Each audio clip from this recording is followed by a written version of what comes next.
بسم اللہ الرحمن الرحیم اہدنا الصراط المستقیم صراط الذین انعمت علیہم قال اللہ تبارک و تعالی فی مقام آخر لا اقسم بہذا البلد وانت حل بہذا البلد صدق اللہ العظیم و صدق رسولہ النبی الکریم الامین المکین الرؤوف الرحیم قال اللہ تبارک و تعالی فی شان حبیبہ مخبرا و آمرا ان اللہ و ملائکتہ یصلون علی النبی یا ایہا الذین آمنوا صلوا علیہ وسلموا تسلیما اللہم صلی علی سیدنا و مولانا محمد وعلى آل سیدنا و مولانا محمد وبارک وسلم وصلی علیہ الصلاة والسلام علیکہ یا رسول اللہ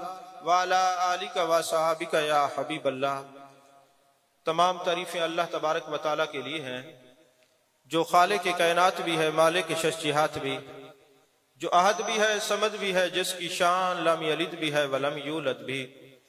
لا تعداد ہدیہ درود و سلام بارگاہ سید الانام، شفیع رحمت، والی امت، شاہ خوباں، جان جانا، شہنشاہ حسینہ، سید سروراں، سیاہ لا مکان، تتیمہ دوراں، سرخیل زہرہ جمالاں، رازدان ما اوہا، شاہد ما تغا، صاحب علم نشرہ، معصوم آمنہ، احمد مجتبہ، حضرت محمد مصطفیٰ صلی اللہ علیہ وآلہ وصحبہ وبارک وسلم کی دربار ناز میں اپنی عقیدتوں، ارادتوں، محبتوں کا خراج پیش کرنے کے بعد میرے انتہائی واجب الاحترام اس خانقاہ کا نور، ہم سب کے سروں کے تاج، حسن محفل، صدر محفل، پیر طریقت، راہبر شریعت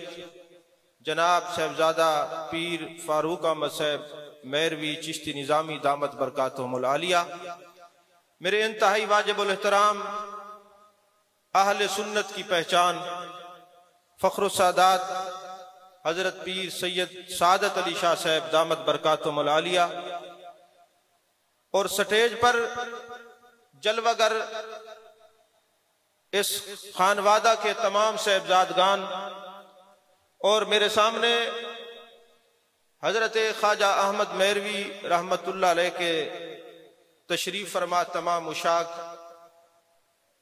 میرے انتہائی واجب الاحترام شیخ الحدیث حضرت مولانا محمد یوسف صاحب دامت برکاتہم العالیہ انتہائی محبت سے میرا تعارف فرما رہے تھے۔ آپ ماشاءاللہ خطیب اعظم ہیں، شیخ الحدیث ہیں، میں تو علماء کی جوتیاں اٹھانے والا ہوں، میرا تعارف صرف اتنا ہے، گر نام و نشان من پرسند بگو قاصد، گر نام و نشان من پرسند بگو قاصد، آوارہ و مجنون رسوا سر بازار ہے۔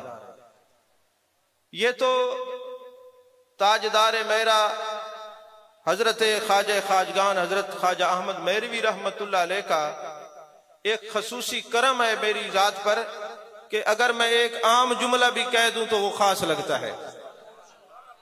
جے یار فرید قبول کرے سرکار بھی تو سلطان بھی تو، جے یار فرید قبول کرے سرکار بھی تو سلطان بھی تو، نہ تا کہتر کامتر آہ کر ادنا لا شے لا امکان بھی تو۔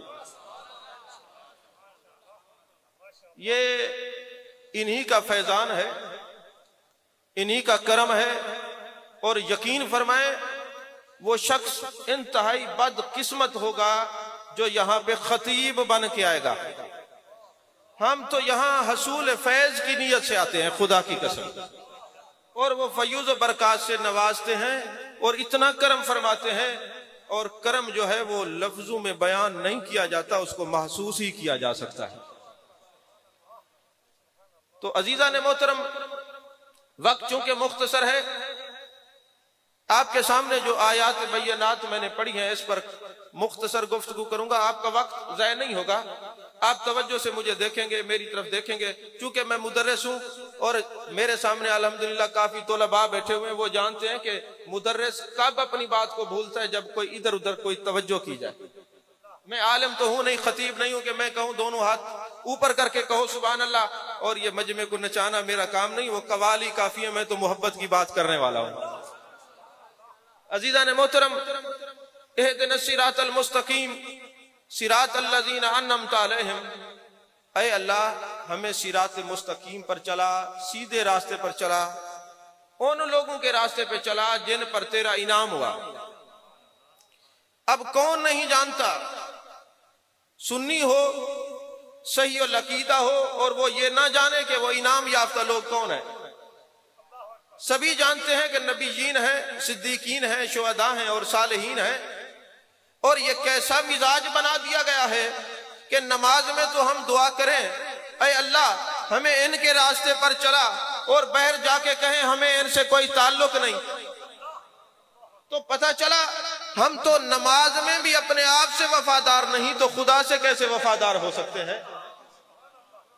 آج ہماری محفل کے اندر، ہماری مجالس کے اندر ایک عام آدمی کو بھی چھیڑ دیا جائے نا تو پتہ چلتا ہے اس سے بڑا مفتی کوئی نہیں ہے، اس سے بڑا فقیہ کوئی نہیں ہے، اس سے بڑا مبلغ کوئی نہیں ہے، اور جب بیٹھتے ہیں وہ کہتے ہیں یارو تم یہ کون سے صراط مستقیم کی بات کرتے ہو؟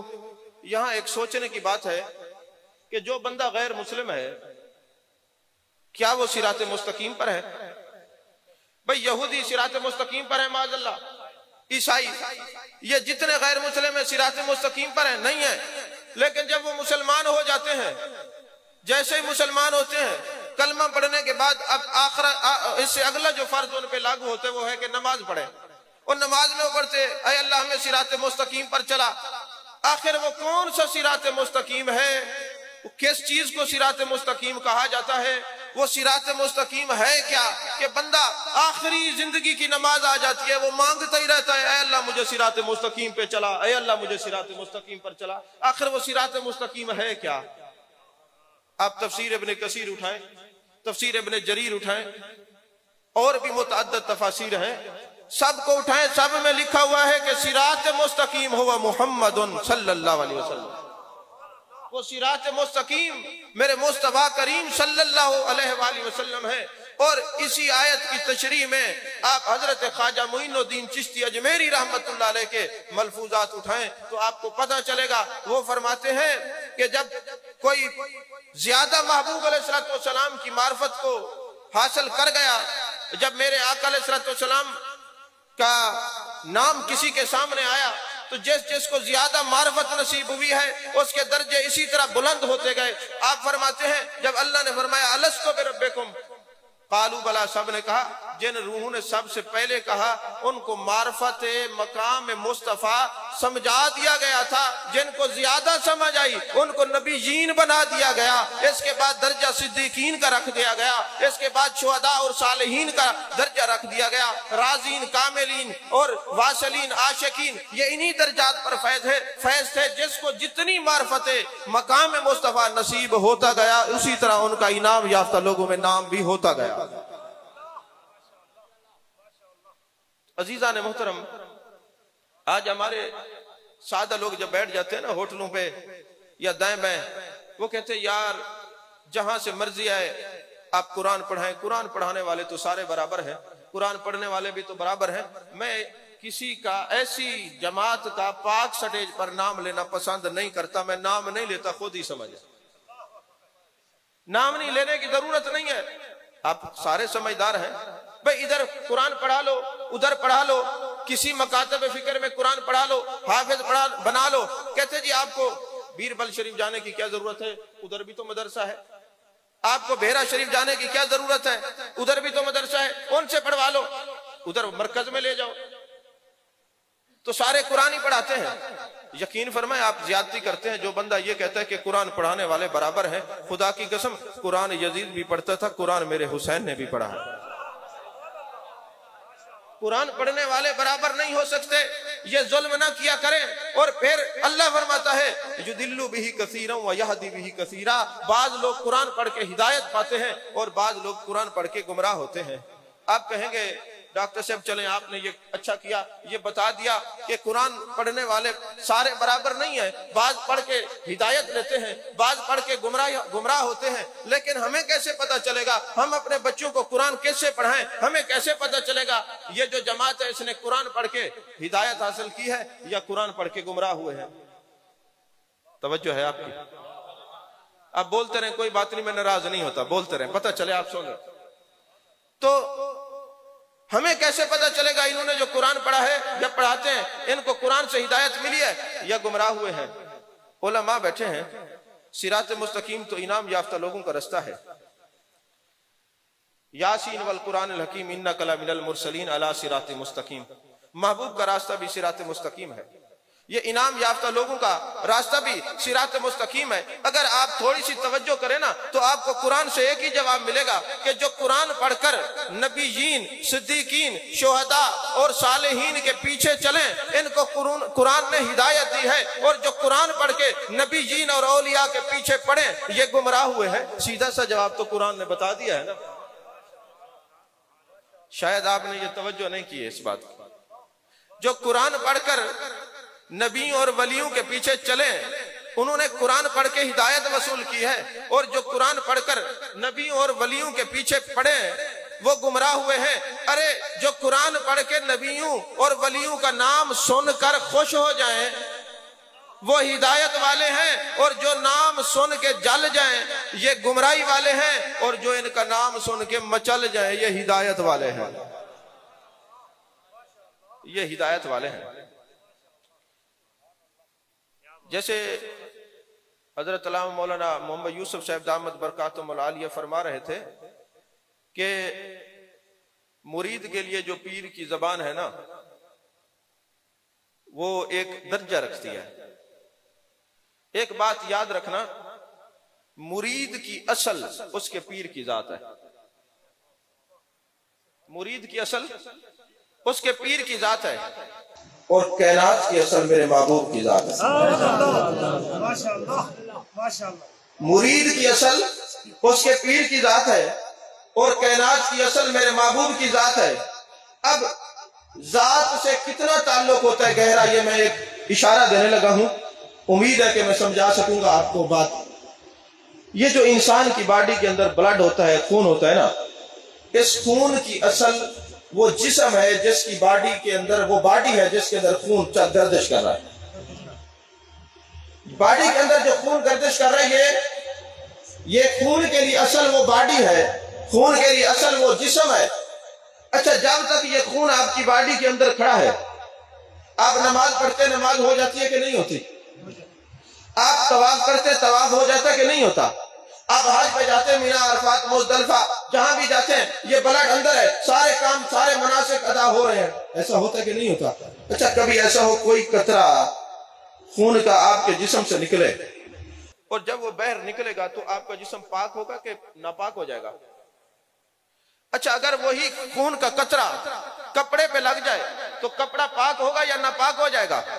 ناپاک ہو جائے گا۔ تو اگر یہ بلڈ اپنی اصل کو چھوڑے تو پلیت ہو جاتا ہے، جس چیز پہ لگے اس کو بھی پلیت ہو جاتا کر دیتا ہے۔ تو جو مرید پیر سے دور ہوتا ہے اس کا بھی عقیدہ ناپاک ہو جاتا ہے، جس کے ساتھ بیٹھتا ہے اس کے عقیدے بھی ناپاک ہو جاتا ہے۔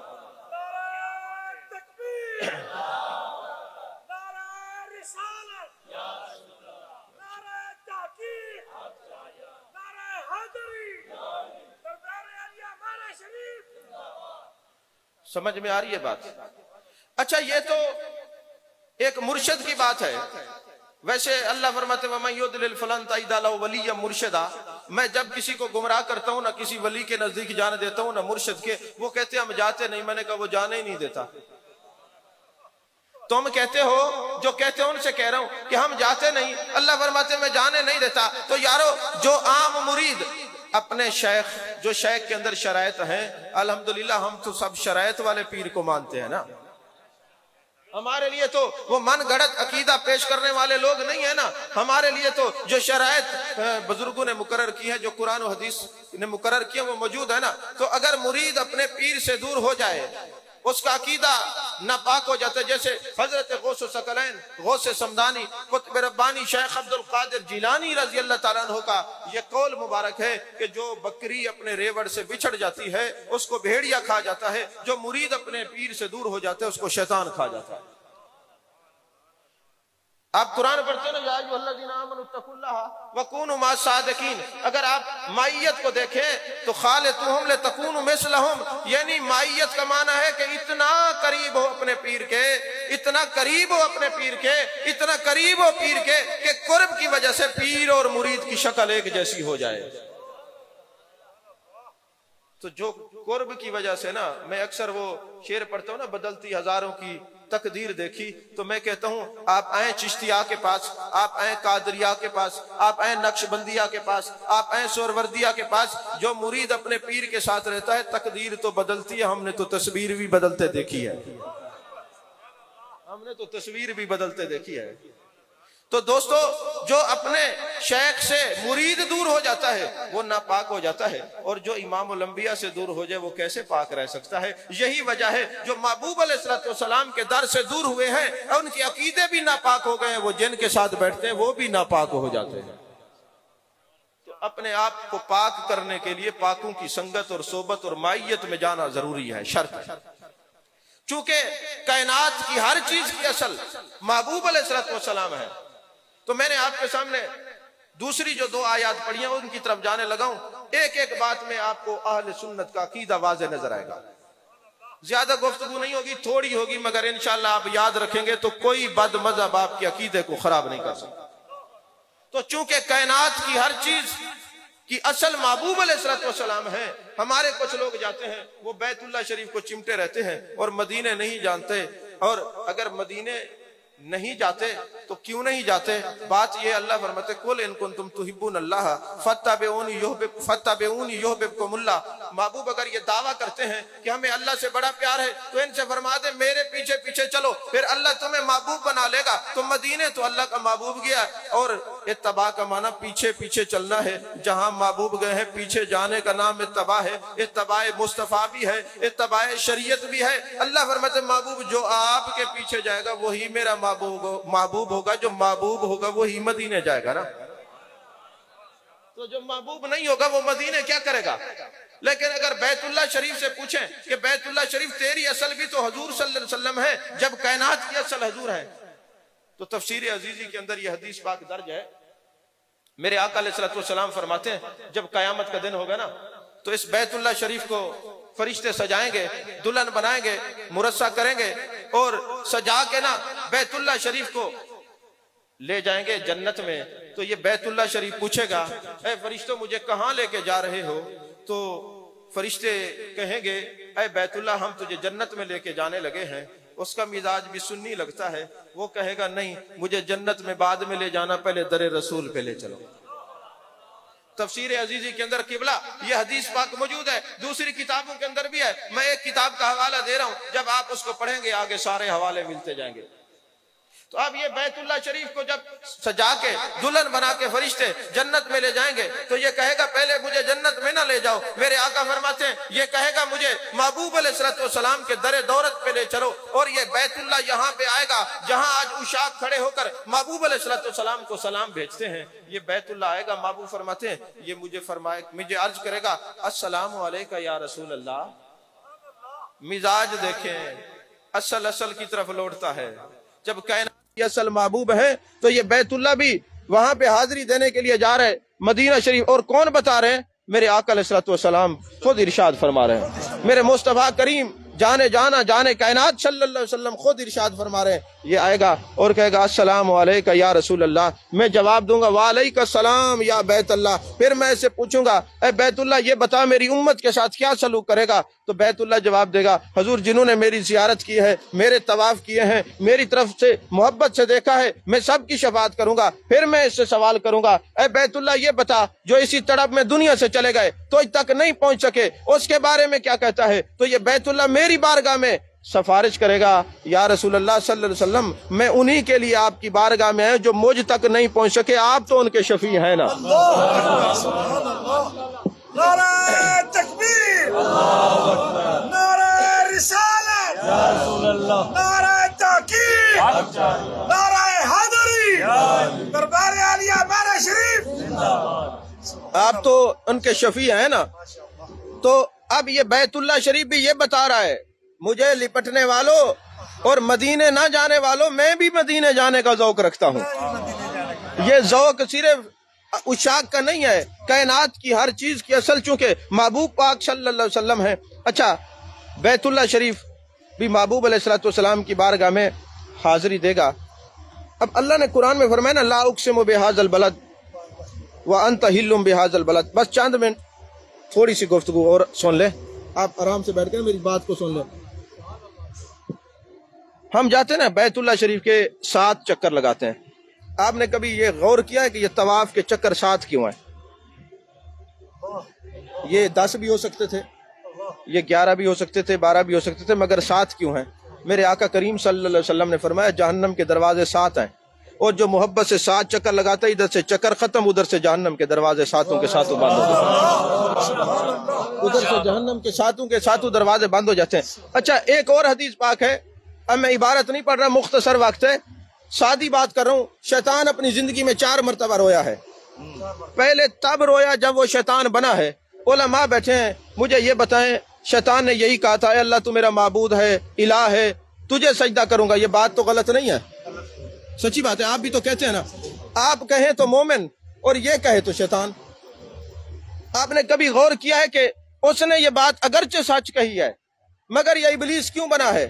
وجہ دراصل یہ ہے کہ وہ نبی کو چھوڑ کے خدا کو مان رہا تھا، اور ہم نبی کو مان کے خدا کو مانتے ہیں، تو اللہ نے یہ بتا دیا کہ قیامت تک یاد رکھنا جو میرے پیاروں کو، میرے نبی کو چھوڑ کے مجھے مانے گا یہ توحید شیطانی ہے، میرے نبی کو مان کے مجھے ماننا یہ توحید رحمانی ہے، اور تو کوئی سبب نہیں ہے نا اس کے۔ اچھا، دوسری مرتبہ وہ تب رویا جب اس کو زمین پر پھینکا گیا۔ اب جس نبی سے ملتا ہے اور مجھے کہتا ہے، اور ہر نبی کو کہتا ہے جی مجھے پوچھ کے بتائیں مجھے کیوں نکالا ہے، ہر ایک کو کہتے ہیں مجھے کیوں نکالا، مجھے پوچھ کے بتائیں۔ انہوں نے کہا تو نے گڑبڑ کی ہوگی، کوئی ایسی گستاخی کی ہوگی نبی کے بارے میں نا، تبھی نکالا ہے۔ نکالا تب جاتا ہے جب کوئی عقیدہ ختم نبوت کا چوکیدار نہیں ہوتا، اور نکالا تب جاتا ہے جب کوئی میرے آقا علیہ السلام کا وفادار نہیں ہوتا۔ اب مختلف ہے، روایات ہیں، حضرت داؤد علیہ السلام سے ملا، حضرت موسیٰ علیہ السلام سے ملا، مختلف انبیاء سے ملا، اور کہنے لگا اللہ ناراض ہے، راضی کر دیں۔ تو حضرت موسیٰ علیہ السلام نے جب سفارش کی، حضرت داؤد علیہ السلام کے بارے میں بھی ہے، تو اللہ نے فرمایا یہ ابلیس ہے، اس کا رونا نہ دیکھو، اگر آپ کی بات نہیں مانوں گا تو کل کو یہ اسی کی جماعت کہے گی کہ انبیاء کی بات بھی رد ہوتی ہے، لہٰذا اسے کہو میرے آدم علیہ السلام کی مزار پہ چلا جائے اور سجدہ کر لے۔ اس نے کہا زندگی میں گیا نہیں، مزار پہ کیسے جاؤں؟ تو آج آپ کو مزار پہ جو نہ جاتا ہوا نظر آئے تو سمجھ لیں کہ اپنے بزرگ کے نقش قدم پر ہیں۔ نہیں سمجھ آئی بات آپ؟ تو جو انکار کرے اللہ کے پیاروں کی مزارات کا تو آپ کو پریشان ہونے کی ضرورت نہیں ہے، یہ ایک سوچ پرانی ہے، آج کی نہیں ہے، یہ بڑی سوچ پرانی ہے۔ اچھا، تیسری مرتبہ کب رویا؟ جب میرے آقا علیہ السلام کی ولادت ہوئی۔ ارے ابلیس، تیرا ولادت سے کیا لینا دینا؟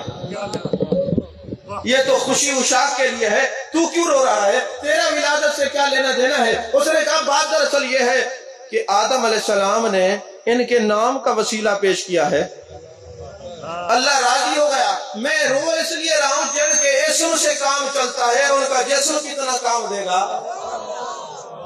تو خدا ان کے اسم سے راضی ہو جاتا ہے۔ اور جو بندہ اللہ پر گمان رکھ لیتا ہے، بخاری شریف کی حدیث پاک ہے، اللہ ویسے ملتا ہے جب اس نے گمان کیا تو اللہ نے فرمایا وَمَا كَانَ اللَّهُ لِيُعَذِّبَهُمْ وَأَنْتَ فِيهِمْ۔ پہلے تو اسم سے کام چلتا تھا، اب محبوب کے جسم سے ہمارا کام چل رہا ہے۔ ایک یونیورسٹی میں کیوں ایک بندہ مجھے کہنے لگا آپ جو ڈاکٹر حضرات ہیں نا، پی ایچ ڈی، آپ اسلام کی بات تو کرتے ہیں، انسانیت کی بات کریں۔ میں نے کہا انسان کو انسان بنایا اسلام نے، انسان کو انسان کس نے بنایا؟ اسلام نے۔ اس کی واضح دلیل یہ ہے کہ جب بچہ پیدا ہوتا ہے آپ اس کے کان میں اذان دیتے ہیں، یہ سنت ہے یا فرض ہے؟ اگر لڑکا وہ ختنہ کرتے یہ سنت ہے کہ فرض ہے؟ اچھا، ناخن جو کاٹتے یہ سنت ہے کہ فرض ہے؟ جب بال کٹاتے ہیں یہ سنت ہے کہ فرض ہے؟ تو کوئی 6 مہینے سنتوں کو چھوڑ دے، پتہ ہی نہیں چلے گا یہ انسان کا بچہ بیٹھا ہے یا کسی جانور کا بچہ بیٹھا ہے۔ اس انسان کو انسان بنائے میرے مصطفیٰ کی ذات ہے صلی اللہ علیہ وسلم۔ اس انسان کو انسان بنائے میرے آقا و مولا صلی اللہ علیہ وآلہ وسلم کی ذات میں ہے۔ تو یہ رو رہا تھا کہ یہ ان کے اسم سے کام چلتا ہے، تو میرے آقا کا جسم اتنا مبارک ہے کہ ان کی وجہ سے تو شکلیں نہیں بگڑیں گی، چہرے مسخ نہیں ہوں گی۔ تو پتہ چلا میلاد والے دن جو رو رہا ہو آپ کو سمجھ جانا چاہیے یہ ہمارا نہیں ہے۔ نہیں سمجھے؟ اچھا چوتھی مرتبہ کب رویا؟ جب سورہ فاتحہ نازل ہوئی۔ ارے سورہ فاتحہ سے تیرا کیا لینا دینا ہے؟ اس نے کہا بات دراصل یہ ہے کہ سورہ فاتحہ میں آیات ساتھ ہیں اور جہنم کے دروازے ساتھ ہیں، میں بہکاؤں گا یہ فاتحہ پڑھیں گے، میں لوگوں کو بہکاؤں گا، میں جہنم کی طرف لے جاؤں گا اور یہ فاتحہ پڑھیں گے، اور جو فاتحہ پڑھے گا اور جس کو فاتحہ سے پیار ہوگا اور جس کے لیے یہ فاتحہ پڑھیں گے، نہیں سمجھے، اس کے لیے تو جہنم کے دروازے ساتوں بند ہو جائیں گے۔ وہ اس لیے رو رہا تھا کہ میں بہکاتا رہوں گا، یہ فاتحہ پڑھتے رہیں گے، اللہ ان کو بخشتا رہے گا۔ اچھا قبلہ ایک بات بتائیں، جب ہم جاتے ہیں نا حج پہ یا عمرہ کرنے کے لیے، ابھی آپ کا مزاج ہو تو دو چار باتیں کر لوں یا تو بات ختم کر دیں، کیوں قبلہ؟ اچھا جب ہم جاتے ہیں نا، علماء تشریف فرما ہے، ہم حجر اسود کے سامنے کھڑے کے کہتے ہیں بسم اللہ اللہ اکبر وللہ الحمد اور اپنے انگلیوں کو چوم لیتے ہیں۔ حضرت مولا علی قاری نے بڑے مزاح کی بات لکھی، اس نے کہا یہ جو انگوٹھا ہے نا یہ میاں اور یہ چار اس کی بیویاں۔ اچھا فرماتے ہیں کہ یہاں جب ہم انگوٹھے چومتے ہیں تو یہ لوگ ہم سے لڑتے ہیں، ان کو کہو کہ تم انگوٹھے چومنے پہ ہم سے لڑتے ہو، ہم ایگریمنٹ کر لیتے ہیں ہم انگوٹھے نہیں چومیں گے تم انگلیاں نہ چوما کرو۔ نہیں سمجھ آئی بات؟ تم انگلیاں نہ چوما کرو، لیکن جب تم وہاں پہ جاتے ہو کہتے ہو بسم اللہ اللہ اکبر وللہ الحمد اور اپنی انگلیاں چاروں چومتے ہو، کس لیے چومتے ہو؟ ذرا کبھی آپ ہمت تو کریں، کبھی کسی سے پوچھیں تو صحیح کس لیے چومتے ہو؟ کسی مکتبہ فکر کا بندہ ہو استلام کرتا ہے نا فکر، اور یہ استلام کرتے کیوں یہ بھی میں بتا دوں کہ جب اللہ نے فرمایا تھا نا قالوا بلا الستو بربکم، سب نے کہا قالوا بلا، تو جس نے اللہ کی وحدانیت کا اقرار کیا تھا نا، حجر اسود آیا، اللہ نے سب کا وہ اقرار نامہ اس کے اندر رکھ دیا۔ اب جب بندہ جاتا ہے تو اپنے عہد کی تجدید کرتا ہے، اپنے عہد کی تجدید، اگر سمجھ کے آپ استلام کریں گے تو لذت ہی اور ہوگی۔ عہد کی تجدید کرتا ہے، میں نے جو عہد کیا تھا میں دوبارہ بیعت کرنے کے لیے آیا ہوں کہ میں تجھے ایک ہی مانتا ہوں، ٹھیک ہے جی۔ اب وہاں پہ کوئی کھڑا ہو جناب استلام کیوں کرتے ہیں؟ وہ جی بات یہ ہے کہ رش بہت ہے، اگر ہم آگے جائیں گے تو حبشی ہماری پسلیاں توڑ دیں گے، لہٰذا یہیں سے کھڑے ہو کے ہم استلام کر رہے ہیں، ہم تو شارٹ کٹ والے ہیں۔ اور ویسے بھی محبوب نے فرمایا کہ جو استلام کرے گا تو قیامت والے دن اللہ نے اس پتھر کو دو آنکھیں اور زبان دی ہے، یہ سفارش کرے گا باری تعالیٰ فلاں کا بیٹا اور فلاں آیا تھا، اس نے میرا استلام کیا تھا، تو پتھر جو ہے وہ سفارش کرے گا۔ میں نے کہا مولانا رش بہت ہے، میں جا نہیں سکتا، اور میں اس حجر اسود کا تصور کر کے اپنی چاروں انگلیاں چوم لوں تو پتھر شفاعت کرے گا؟ کہنے لگا کرے گا۔ میں نے کہا یہ بھی ہمارا عقیدہ، مگر تمہاری سوچ تمہیں مبارک، تم پتھر کا تصور کر کے چومو یہ تمہاری سفارش کرے گا، ہم رسول عربی کا تصور کر کے چومتے ہیں، میرے آقا ہماری سفارش کرے گا۔ اچھا اگر آپ مقام ابراہیم پر غور کریں تو تصوف ہی تصوف ہے۔ انبیاء جہاں بھی چلتے تھے نا، ہر نبی جب بھی چلتا تھا تو جہاں پتھر پہ قدم رکھتے تھے پتھر موم ہو جاتا تھا۔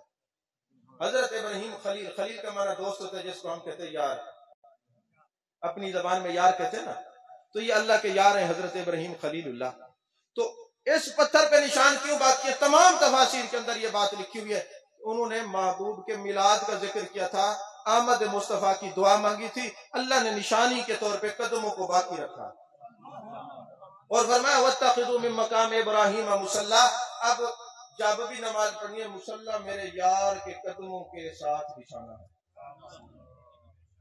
اچھا میں جب کبھی ادھر آیا ہوتا ہوں نا، جب میں ادھر ہوتا ہوں تو قبلہ فاروق صاحب کو دیکھتا ہوں ادھر سے فرض پڑھ کے آگے ادھر آ کے نماز پڑھتے ہیں، میں بڑا سوچتا تھا کہ پتہ نہیں ان کو کیا ہے، میں چونکہ ان پڑھ ہوں اتنا میرا علم نہیں ہے، تو میں سوچتا تھا یہ یہاں آ کے نماز کیوں پڑھتے ہیں۔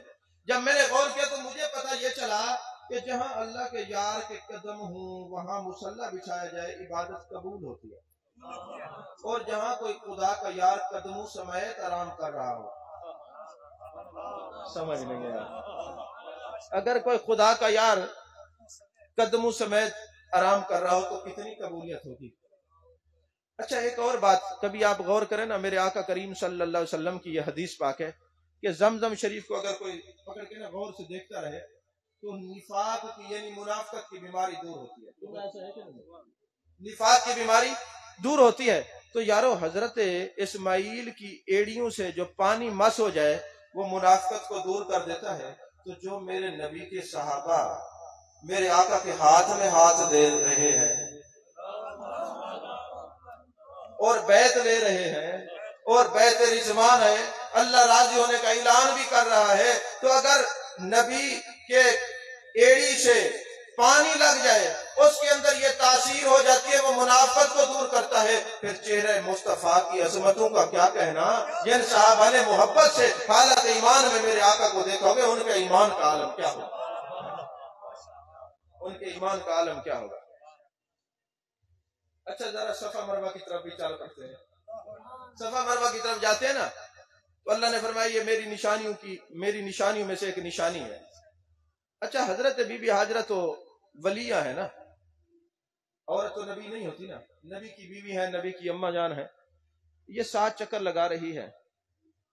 اچھا یہ بچپن میں بھی چلی ہوگی، جوانی میں بھی چلی ہوگی، لڑکپن میں بھی چلی ہوگی، آخر ایک چلنے کا ذکر ہے اور صفا مروہ کو اللہ نے نشانیاں بنا دی ہیں۔ وجہ کیا ہے؟ حضرت سید محمود بغدادی آلوسی رحمت اللہ علیہ نے نکتہ اٹھایا، فرمایا دیکھو تو صحیح کہ وہ چلی کس کے لیے ہے، وہ چلی کس کے لیے ہے۔ ارے جو نبی کے لیے چلے وہ چلنا عبادت بن جاتا ہے۔ اگر بی بی ہاجرہ وہاں پہ چلتی ہے نبی کے لیے تو وہ چلنا صحیح واجب ہو جاتا ہے، اور جو 12 ربیع الاول والے دن جلوس میں اپنے نبی کے لیے چل رہا ہے یہ چلنا بیکار نہیں ہوتا۔ ہمارا کوئی عقیدہ قرآن و حدیث سے خالی نہیں ہے۔ تو یہ تو شاہ عبدالحق محدث دہلوی رحمت اللہ علیہ، اللہ ان کی قبر پہ کروڑوں رحمتیں نصیب کرے، انہوں نے ایک باب باندھا ہے کہ مکہ افضل ہے مدینہ افضل۔ وہ فرماتے ہیں جنہوں نے فرمایا مکہ افضل ہے ان کے دلائل بھی مضبوط، جنہوں نے فرمایا مدینہ افضل ہے ان کے بھی دلائل مضبوط، لیکن اگر مجھ سے پوچھتے ہو تو میں کہتا ہوں جب میرے آقا مکے میں تھے مکہ افضل تھا، جب مدینے میں آئے مدینہ افضل ہے۔ انہوں نے کہا حضرت دلیل دے، فرمایا دلیل یہ ہے کہ جب آپ مسجد میں جاتے ہیں نا اس کے 3 حصے ہوتے ہیں، مسجد کا کمرہ، مسجد کا برآمدہ، مسجد کا صحن۔ اب حکم یہ ہے کہ جو امام کے پیچھے پہلی صف میں کھڑا ہوگا زیادہ ثواب ہے نا، اگر امام نے مصلی اٹھایا برآمدے میں لے آیا اور پیچھے جو صف ہوگی اس کا ثواب زیادہ ہے، اگر وہی امام مصلی اٹھائے تو صحن میں لے آئے جو پیچھے صف ہوگی اس کا ثواب زیادہ ہوگا نا۔ تو جب آپ کی مسجد کا امام مصلی بدل لے شرف بدل جاتا ہے، جب نبیوں کے امام نے جگہ بدلی ہے تو شرف بھی بدلی ہو گیا۔ جب آپ مکے میں تھے مکہ افضل تھا، جب مدینے میں آئے مدینہ افضل۔